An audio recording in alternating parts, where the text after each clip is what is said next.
Padang dulu kali boleh ya? Pak, padang dulu Pak. Kalau buru-buru. Kalau padang buru-buru boleh.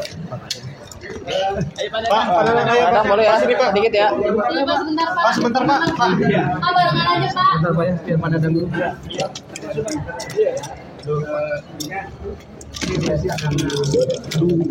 Ini lanjutkan minggu depan dulu.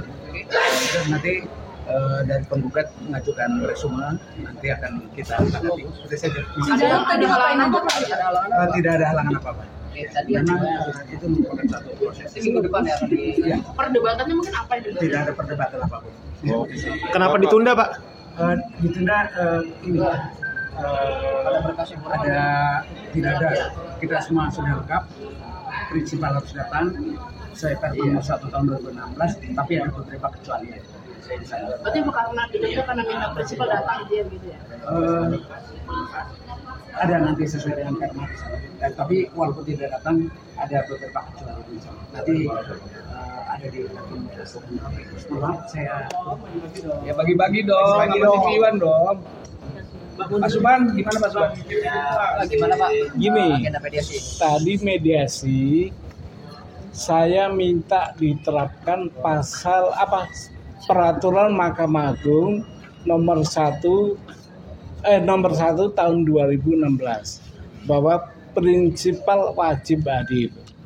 Karena hari ini nggak hadir, maka mediator memutuskan untuk ditunda sampai prinsipal hadir, yaitu tergugat 1 dan tergugat 2. Itu aja.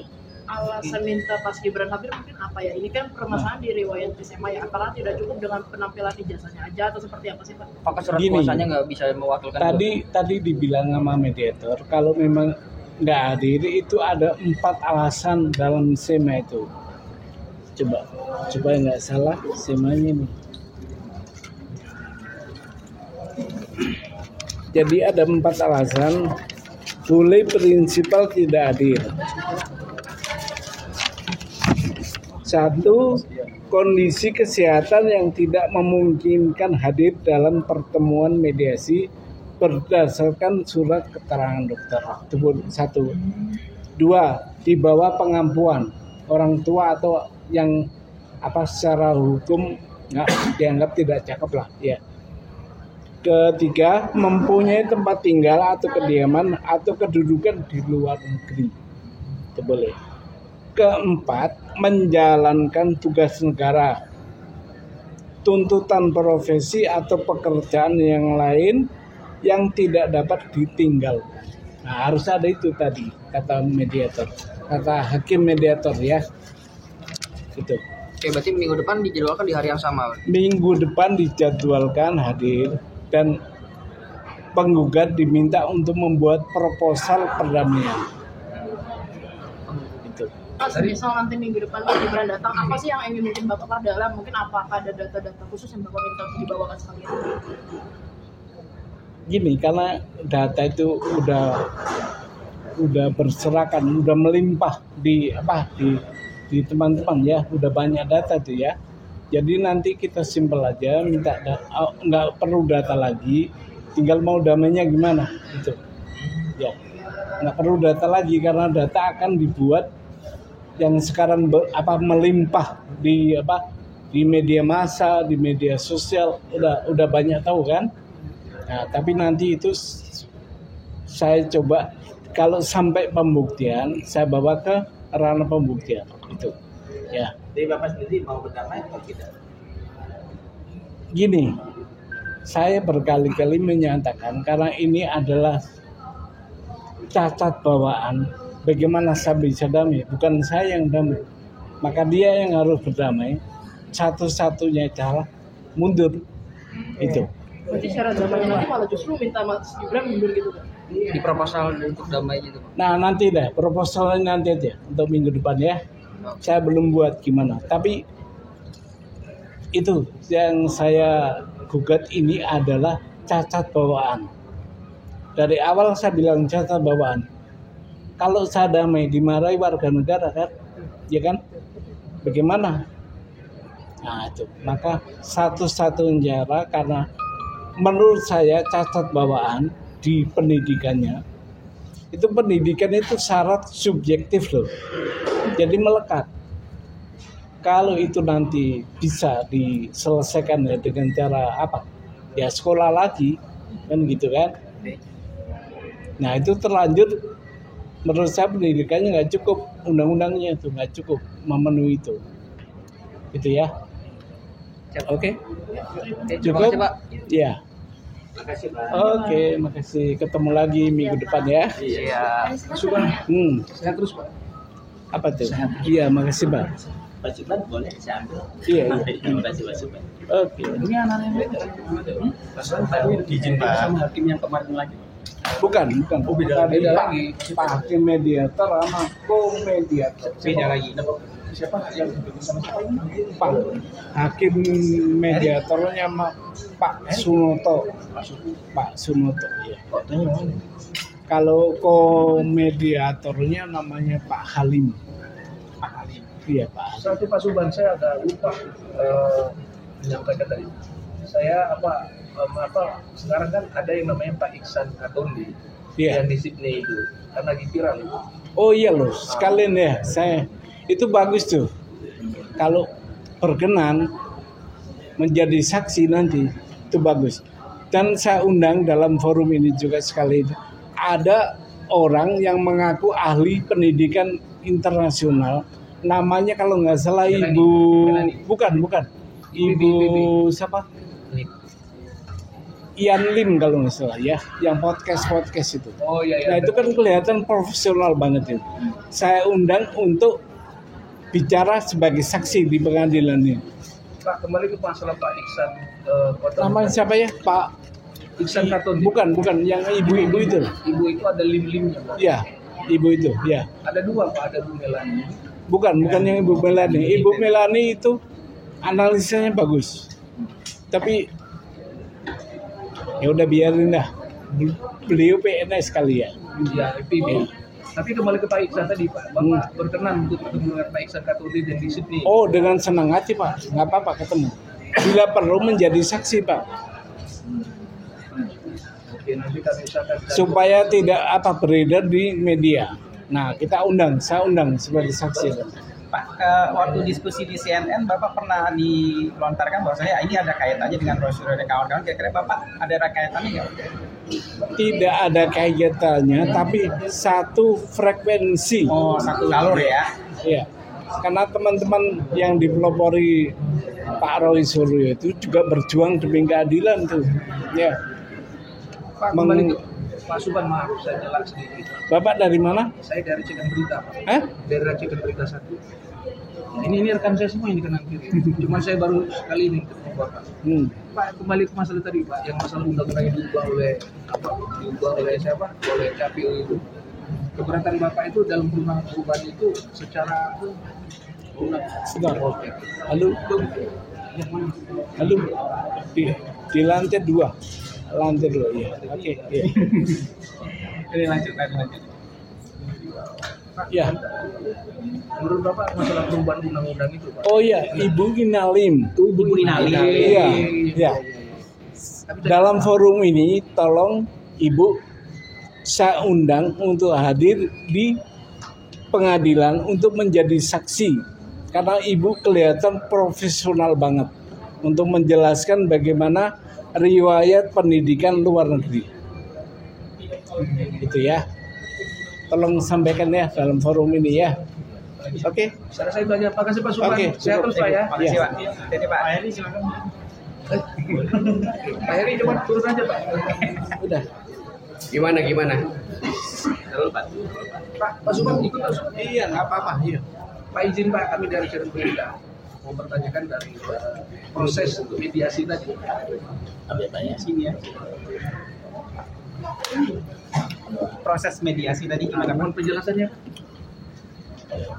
Terima kasih ya para jurnalis yang pagi ini saya telah mendapatkan dari Pengadilan Negeri Jakarta Pusat untuk melakukan mediasi perkara 583 ya Pak ya. Iya, betul. Nah, penggugat hadir secara langsung tanpa kuasa dan tergugat 1 dan tergugat 2 hadir melalui kuasa.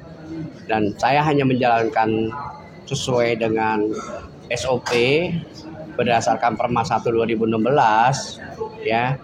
Hanya menjalankan sebagaimana seorang mediator untuk dapat memberikan solusi-solusi dan memberikan jalan keluarnya agar ini tidak berkepanjangan. Nah, tadi saya sudah sampaikan juga kepada penggugat untuk membuat semua apa yang diinginkan, ya. Dan kemudian juga penggugat ada permintaan untuk dihadirkan oleh penggugat, minta dihadirkan tergugat 1 dan tergugat 2 yang mempunyai kepentingan dan bisa mengambil keputusan terhadap dalam perkara 583 itu. Dan kemudian sudah sepakat ya, saya tunda minggu depan tanggal 6 untuk kembali lagi mediasi di acaranya 1 prinsipal para tergugat 1 dan tergugat 2. Kemudian saya juga menginginkan ada permintaan resume karena supaya ini jelas apa yang diinginkan terhadap penggugat kepada para tergugat. Itu yang saya sampaikan, ya. Itu yang saya bisa sampaikan itu, ya. Oke. Mas, seandainya tergugat 1 dan 2 tidak hadir, apa yang akan dilakukan oleh hakim mediasi?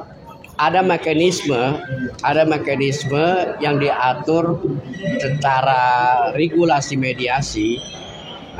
Tadi sudah dijelaskan juga karena yang bersangkutan mungkin berhalangan karena apa dan apakah itu bisa dapat menjelaskan atau dia memberikan suatu kuasa penuh. Artinya kuasa penuh itu adalah dia menjelaskan tentang beracara mediasi di Pengadilan Negeri Jakarta Pusat yang sedang dihadapi, ya. Di dalam surat kuasa istimewa itu tentu di dalamnya ada yang mengambil sikap dan keputusan terhadap orang yang diberi kuasa penuh itu, ya. Tapi yang saya inginkan prinsipalnya wajib hadir. Tapi kalau nggak bisa hadir, ya kita nggak bisa maksa seseorang kan gitu. Tapi kan ada aturan yang mengatur seperti itu, ya. Oke? Jadi kalau prinsipal tidak hadir, Bapak merasa mediasi ini gagal? Ini belum tahap ke sana. Belum ya? Tetap berjalan. Kita lihat bagaimana ke depannya. Apakah ini ada win-win solution terhadap permintaan atau nanti ditangkap ini seperti apa dan bagaimana terhadap penggugat dan tergugat. Nah, itu aja. Nah, saat ini kita sedang untuk menjalankan proses itu. Oke? Cukup ya? Oke ya. Pak Jurang namanya, Pak. Saya Dr. Halim Darmawan. Ya. Sebagai apa? Sebagai mediator, ya, mediator di PN Negeri Jakarta Pusat. Ya. Oke, ya sama-sama, Pak. Sama ya, Pak. Tadi itu mediatornya ya Pak ya? Iya. Pak Halim itu. Iya. Gimana menurut Bapak? Apakah memuaskan hasil mediasi sejauh ini? Gini, kalau memuaskan ya memang nggak puas karena prinsipal tidak hadir. Tergugat 1 dan tergugat 2 tidak hadir. Diperjelas Pak, tergugat 1 itu Gibran Raka Buming Raka dan tergugat 2 Komisioner KPU. Komisioner KPU. Iya. Tidak hadir dua-duanya. Iya.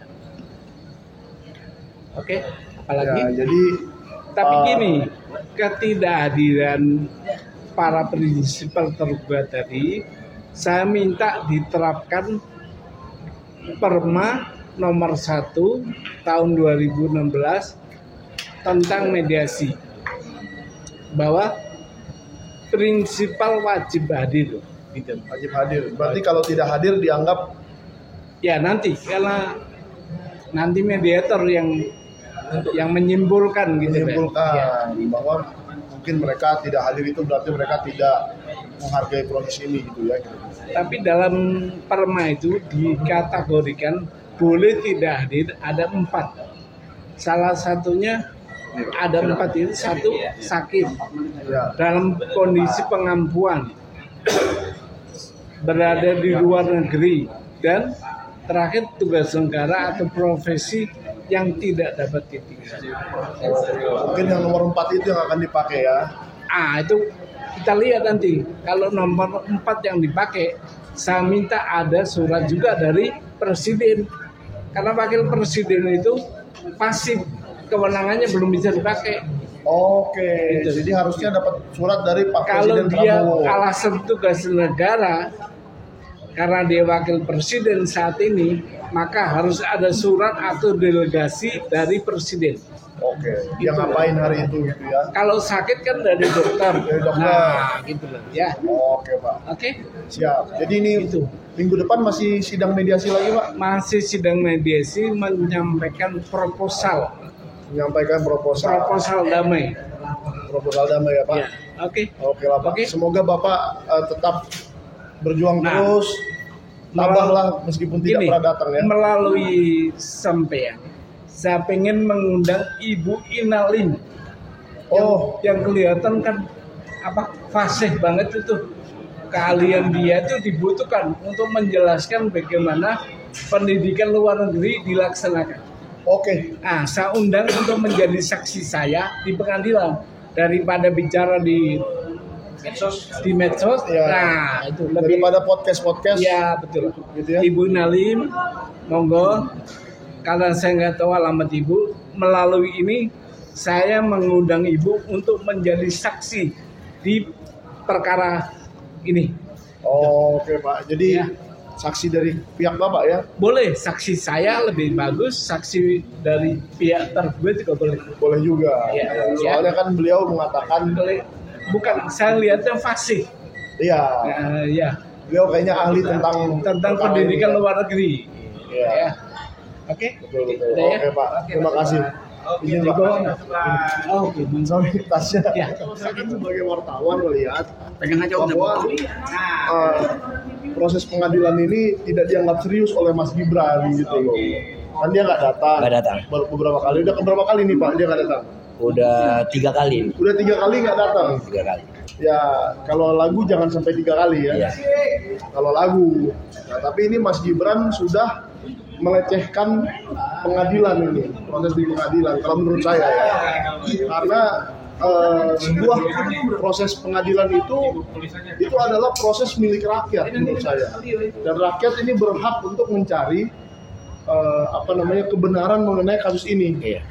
Mbok ya kalau memang benar, ya sudah datang aja. Ini loh fakta-fakta yang saya punya mengenai ijazah ini. Sama aja seperti Pak Jokowi menurut saya. Gimana Pak? Menurut Bapak gimana? Kalau saya begini ya, saya menyikapi dari sisi kenegarawanan dan sisi moral ya. Alangkah baiknya Pak Jokowi sudahilah ini dengan meminta anaknya mundur. Apabila mundur itu terhormat banget dah. Daripada dilanjutkan terus gaduh terus. Akhirnya kan Pak Jokowi juga diserang, Gibran juga diserang, terus pemerintahan ini terganggu, proses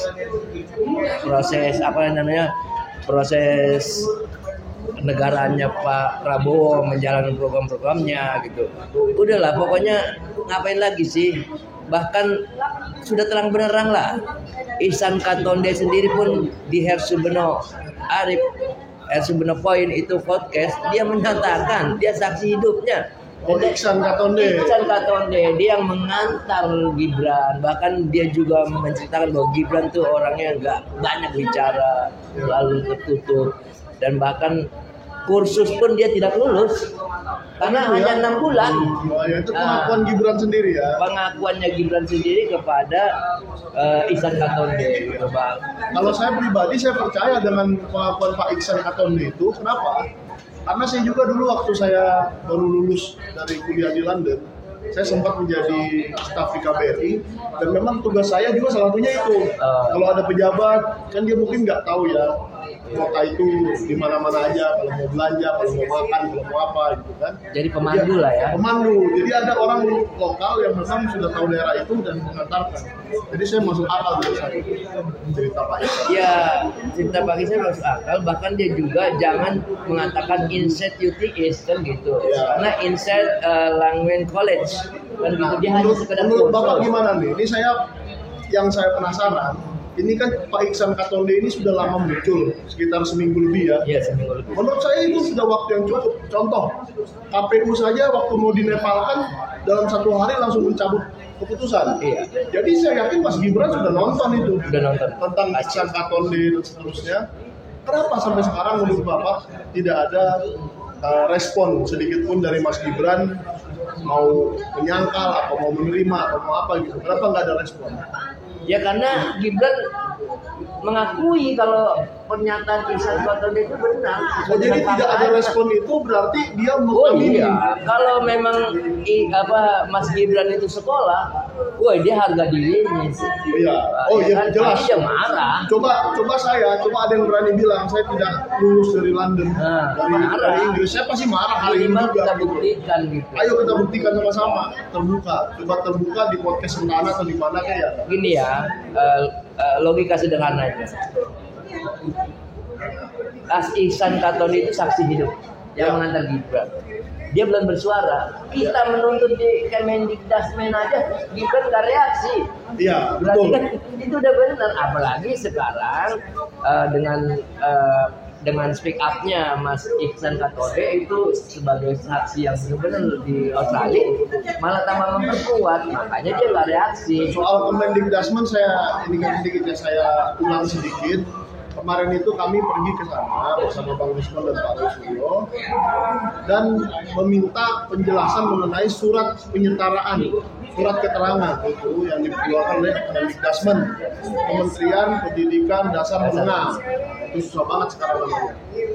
Dan ternyata data di KPU menunjukkan Mas Gibran itu sekolah di Orchard Park Secondary School Singapura 2002 sampai 2004 ternyata itu bohong. Dikatakan oleh kementerian itu bohong. Yang benar adalah 2003 sampai 2004. Jadi dia korupsi 1 tahun di KPU ya.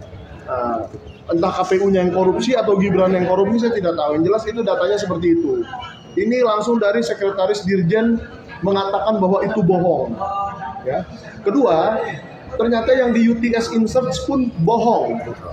Karena tahunnya bohong juga.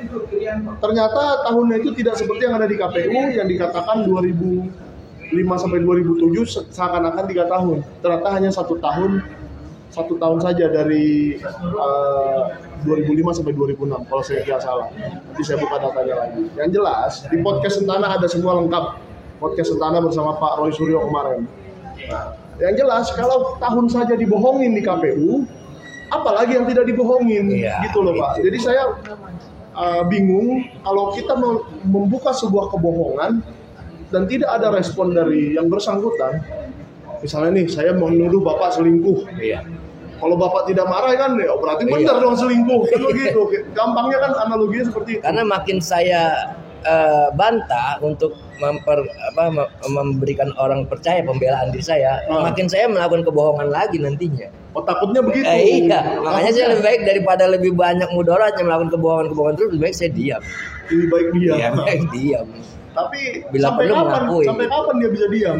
Nah, makanya. Artinya kan cepat atau lambat. Contohnya kemarin dia malah pergi ke siswa-siswa dan buka-bukain tas siswa. Menurut saya itu juga tidak senonoh, tidak etis ya. Tapi saya merasa hal-hal seperti itulah yang akan dia pakai untuk melegitimasi ketidakdatangan dia. Dia tidak datang karena banyak kegiatan katanya. Tapi menarik yang dikatakan Pak Subhan tadi, kalau wakil presiden mau berkegiatan itu harus izin presiden. Setuju nggak Bapak? Setuju ya.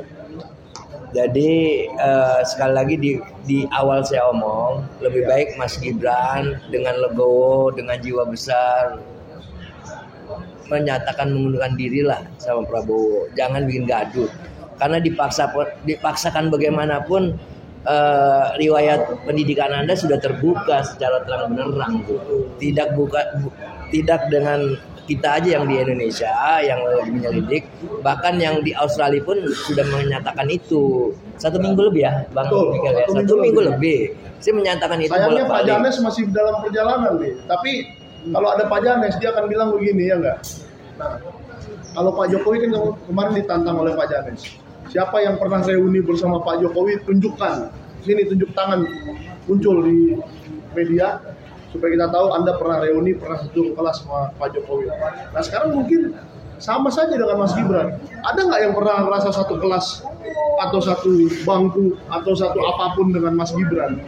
Kalau yang pernah sebangku dengan saya atau satu kelas dengan saya bawa besok 20. Saya berani ngomong begitu. Orang Indonesia aja ada 20 yang melihat saya kuliah di situ selama 3 tahun. Tetapi Mas Gibran ini di UTS InSearch, di MDIS, tadi mana? Yang MDIS yang cewek itu saya nggak hitung gitu ya. Itu termul itu nggak jelas. Pantes. Karena dia tahunnya beda, jurusannya beda. Buat apa dia ngomong? Tapi saya luruskan Bang Michael. Ya. Pak Bang Ihsan Katonde itu mengatakan jangan bilang lagi UTS InSearch karena itu di dua lembaga yang berbeda kan? Oh iya. Iya, itu. Jadi kalau InSearch itu Insight Language College kan gitu. Jadi kursus berbahasa Inggris gitu. Jadi gini Pak. Juga bukan tingkatan SMA juga itu kan begitu. Iya, bukan. Jadi InSearch itu adalah program untuk orang-orang yang sudah lulus SMA. Lulus SMA. Itu clear dulu ya. Yang sudah lulus SMA tapi mau masuk ke UTS. UTS. Tapi mungkin bahasa Inggrisnya masih kurang bagus. Kurang lancar. Nah, mungkin Mas Gibran juga sejauh yang kita lihat di debat wakil presiden kemarin, ya memang bahasa Inggrisnya kurang lancar ya. Iya, tapi kalau yang lulus SMA, Mas Gibran sendiri kan nggak punya SMA. Nah itu makanya. Gimana coba? Makanya saya nggak tahu. Bertentangan terus kita nih. Iya, jadi kita yang ribut ya. Bang Michael tadi bilang UTS itu InSearch itu suatu kursus bahasa untuk mempermudah masuk universitas. Tapi yang sudah lulus SMA. Tapi Mas Gibran sendiri yang kita ketahui dari data-datanya dia tidak lulus SMA. Wah itu. SMA-nya 5 tahun. Saya aja 3 tahun. Iya. Ya, saya juga 3 tahun SMA. Jadi kan ini bertentangan nih. Makanya kontroversi akhirnya. Ya, menurut saya sih sebaiknya Mas Gibran yang menjawab ini. Iya. Apakah Anda benar-benar lulus SMA? Kalau lulus di mana SMA-nya?